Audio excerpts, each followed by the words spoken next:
Hello, my name is David Ward, and this is a preface to my Johnny Blender 2.0 series, the second series that I'm going to be creating for Blender 3D.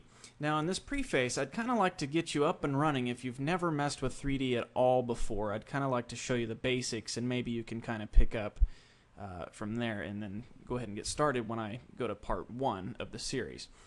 First of all, right here I'm on blender.org. This is where you pick up Blender. It's a free open source software. Open source means the code is free. You can download it. If you're a programmer, you can make changes to it if you like. You can update it, do whatever you want. It's based on Python if you're familiar with that. But anyways, I'm not going to get into that. Just let's go ahead and if you don't have Blender already, just go to blender.org. And then if you click on 2.53 beta, which is what this series is going to be using, it'll show you a little bit about what's going on. Right now, the movie Sintel, which is the latest Blender open source movie, it's kind of a way to test the software out and make sure everything's working well as get a lot of funding for the Blender Foundation. Because it's all based, since it's an open software program, it's free, it's all based on donations for the most part. So you can kind of see a roadmap here, like a little timeline of what's going on. They started developing in December, or I'm not sure what month it was, but in late 2007. They've had a few updates, and right now we're in the beta version. The next version is the full version, which shouldn't be too much different from what I'm going to be showing you in the beta, so hopefully everything will be about the same when the full version comes out. So anyways, this kind of shows you a little bit about what's available. So anyways, once you get through looking at that, you just say, I want to download it. So just go to download right there. And right now the stable version is 2.49, which is quite a bit different from the stable beta version of 2.53. If you want to get 2.49, then you can watch the first Johnny Blender series that I made, but the second series is going to be based on the 2.5 software. So anyways, you want to get 2.53 beta and go ahead and download the installer and then save it to wherever you want, and then after it installs you can choose to run it from the installation, and just go ahead and do that. I already have it up and running here. And you'll see a splash screen here, and this is a scene from the Sintel movie, and there's some interactions here. There's some presets, so if you're coming from Maya, you can click that and it'll kind of rearrange the tools a little bit to be a little bit easier for you. It has a list of recent files that you've had. I've just worked on, I make tutorials for a website called blendercookie.com, and these last two, Dragon 07 and Dragon 08, are from a Dragon series that I was making there. So anyways, to get rid of the splash screen, just click out and you'll notice a big open area here. This is called the 3D viewport, and typically what you see in here, or always what you see in here unless you change things in your user preferences, which you don't really need to know to go forward, but this is a cube. And this is kind of the basis for what all models, not all models, but a lot of models start out. You can start editing it and you can change it around and manipulate it to be any shape that you want. As long as you have the patience and the skills, you can make it look however you want. This right here, this triangular thing, is called the camera. And if you press 0 on your numpad, you can look through it. And whenever you render a scene out, when you take a picture of the scene, that's called rendering. This is what you're going to be taking a picture of, what the camera is seeing. And this little dot right here with the dotted lines around it, that's a light source, and it kind of lights the scene. So anyways, let me show you, I'll let you know a little bit of the ways to get around in here. When you first download Blender, the user preferences don't allow you to do some things that I need to show you how to do, so let's go ahead and do that real quick. We'll go to File, User Preferences, and you can see the screen pops up. You will go to Input, and I already have it checked because I've already downloaded the software, but you want to check Emulate 3-button mouse. So check that, and then you can either just X out, or if you save as default, then it'll always be checked from now on. Every time you open Blender, it'll be selected. So just go ahead and save as default, and then to navigate around your scene, you hold down Alt on your keyboard and you left click. That'll let you rotate your scene around. You just grab the side and just drag your mouse. You can rotate around in there. And then if you have a mouse that's got a wheel on it, and as a third button, if you scroll it up, scroll it down, it zooms in and out of your scene. And if you hold it down, it'll kind of do the same thing as holding Alt and left clicking on your keyboard. Now to pan around, or to truck around in your scene, you hold down Alt, and let's see, it's been a while since you hold down Shift. Hold down Shift and middle mouse button, and you can move your scene around. So Alt, left click lets you rotate around. Shift, middle mouse button lets you move up and down. And if you scroll up or down, you can zoom in and out. So if you use those key combinations enough, you'll kind of get muscle memory, and you can kind of just move around in your scene pretty quickly. So anyways, so that's the 3D viewport. And you also notice over here, right here now, you're looking through user perspective. If you hit 3 on your numpad, it's going to go to the right view, and it's going to say right perspective. And P-E-R-S-P means perspective. Now if you hit 5 on your numpad, you can see it goes to ortho. And what ortho is like a non-perspective view. It's like a flat view, like everything has been squished into one dimension, and you're looking at it. So if if you hit 7 on your numpad, it'll go into top view. Now you can do all this just rotating around the scene. If you hold down Alt and click, you can rotate till you're looking at the top or the right perspective, or whatever, zoom in and out. But if you want to do it quickly, 3 is the right profile, 7 is the top, 1 is the front. And if you want to go to the left profile, hold down Control and then hit 3, and it goes to the left side. Control 7 goes to the bottom. Control 1 goes to the back. So 1 goes to front, Control 1 goes to back, 3 goes to right, Control 3 goes to left, 7 goes to top, Control 7 goes to bottom. So that's just another way to get around in your scene. Zoom in and drag it down. So anyways, what I was talking about, the ortho, you can see there's no perspective on this cube at all. So it kind of looks it might look a little skewed in your viewport, like kind of odd shaped. So if you hit 5, it'll go back to perspective view, and it gives it that nice three-dimensional look. Okay, now another thing you might be wondering about is this grid right here. That's kind of the ground plane. We're upside down now, but that's kind of show you where the ground would be. And it's cut up into segments, and each one of these segments it's called a Blender unit, and it's roughly 1 meter long. So if you're wanting to make something for the real world, like there's a website called Shapeways that you can create a model and upload it to their website and get a 3D printout, basically a little sculpture of your digital model. It's pretty cool, really. You should try it if you get a chance.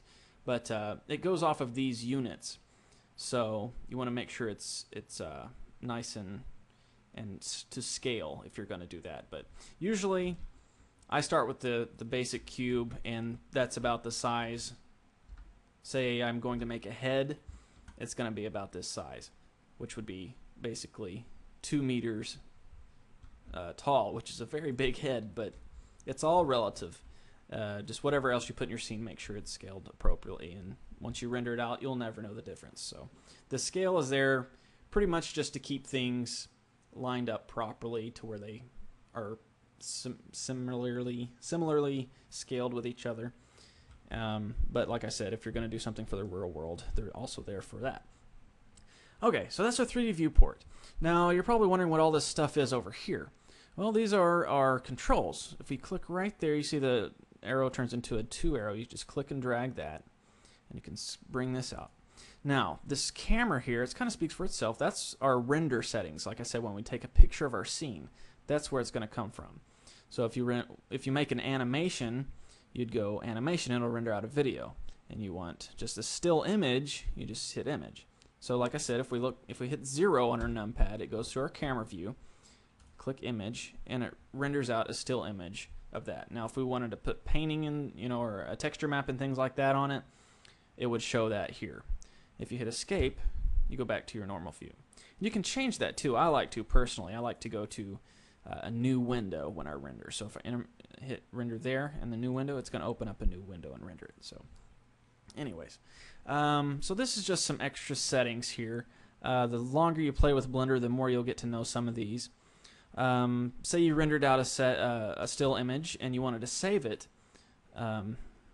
There's a couple of things you could do. You could go ahead and pre-name it beforehand, choose what folder you want to put it in and all that, and tell it what format you want to put it in. They got bitmap, iris, PNGs, JPEGs, JPEGs 2000s, Targas, all kinds of formats, and then here's your video formats. You just go ahead and name it and tell it where you want, and then hit render. It'll save it right there. Or say you forget to do that, or you don't care to do that, you can hit F3 on your keyboard. So F11 brings that window back up, and say I want to save this, I hit F3 and it'll save it wherever I have it. And there's some more of those dragon things I was telling you about earlier. So anyways, so that's how to do that. Let's go ahead and move on. This here is the scene settings, and right now the main camera of the scene is the camera. So if we had two separate cameras, you could change that in here, and then if you had a background image, you could put that in there. You'd have to preload it beforehand, but that's for later on. This here is the world settings. You can change the color of the background that your scene renders.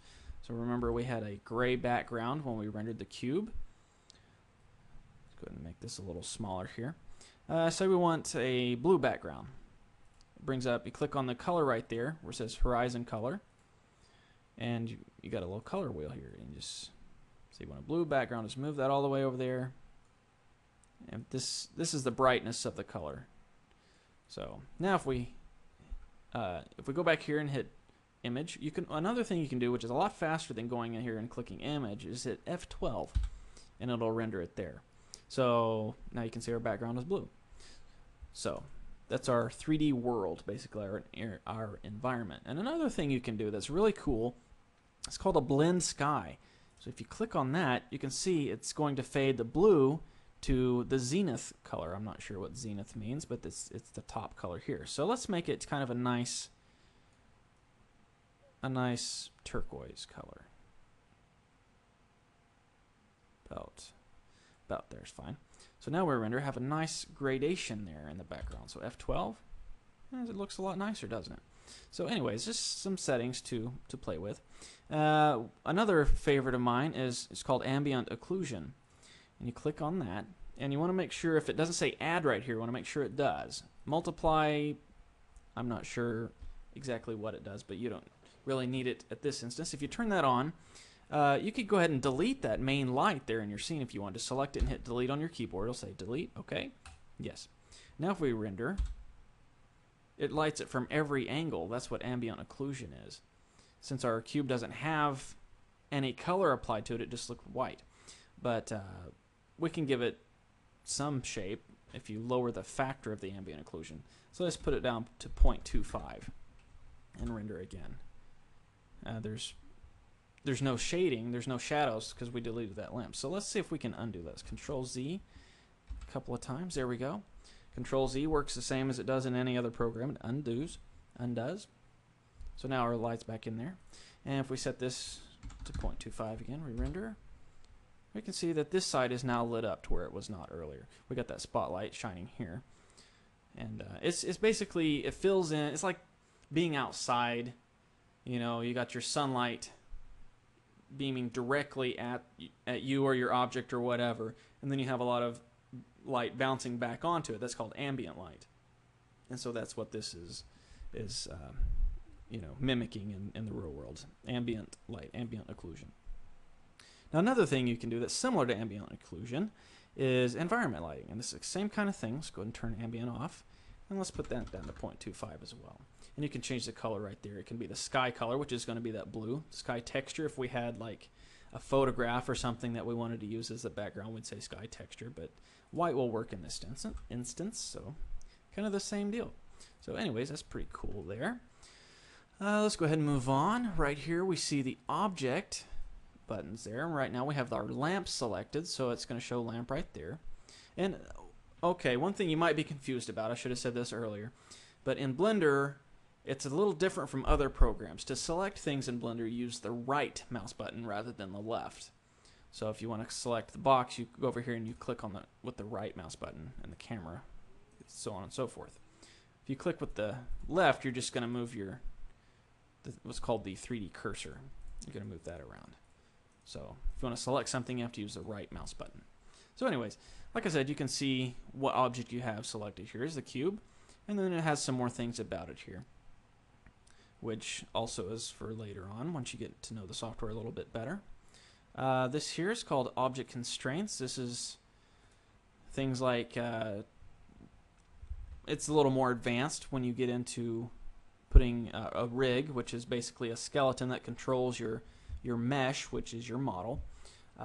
You can do ways to control it easier right here. Okay, and these are called modifiers. And say you want to make the cube smooth, you'd go down here and add a subdivision surface, and you can see it kind of wraps it up.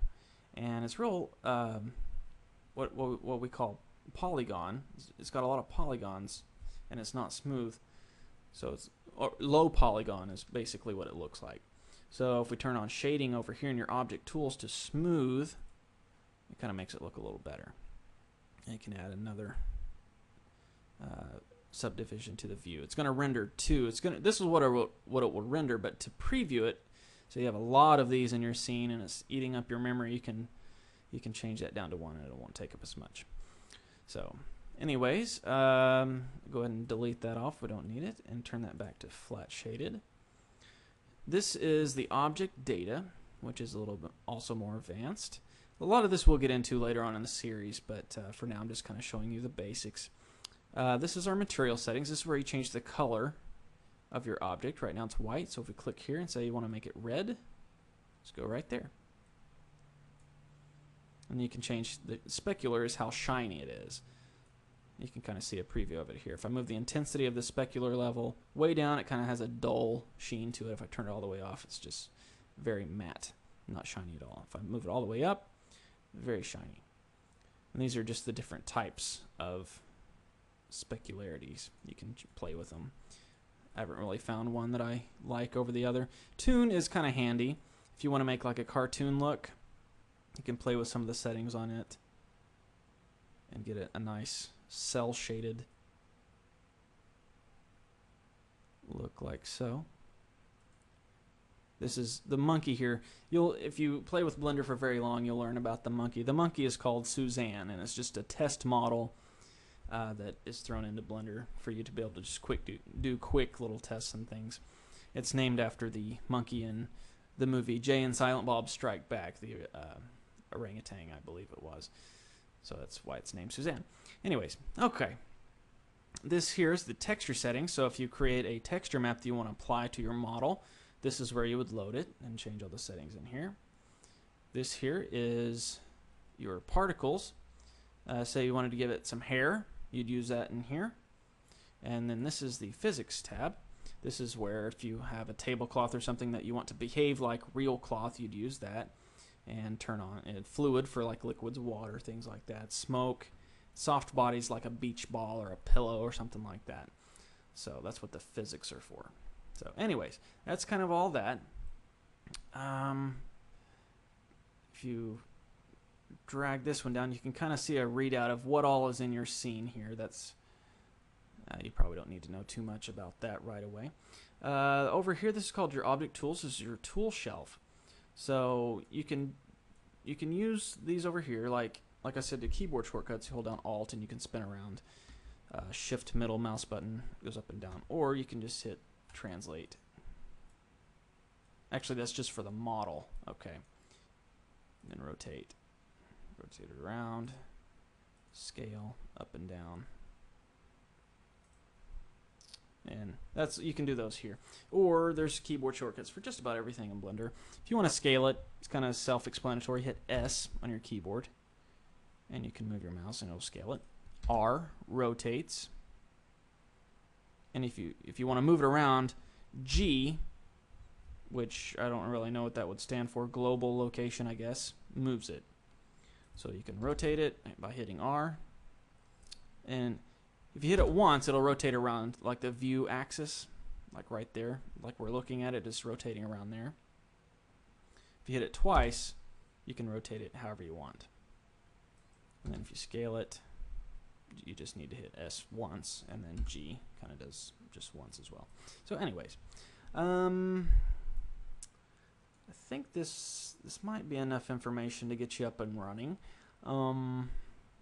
If not, hopefully you can still follow along. I'll try to go fairly elementary with the part 1 of the series and part 2, and then gradually get more advanced. But anyways, I hope this helps, and I hope you'll be able to follow along. If you're not familiar with 3D at all, hopefully you'll be able to jump right in after you watch this. So anyways, thanks for watching, and I look forward to seeing you in part 1 of Johnny Blender 2.0.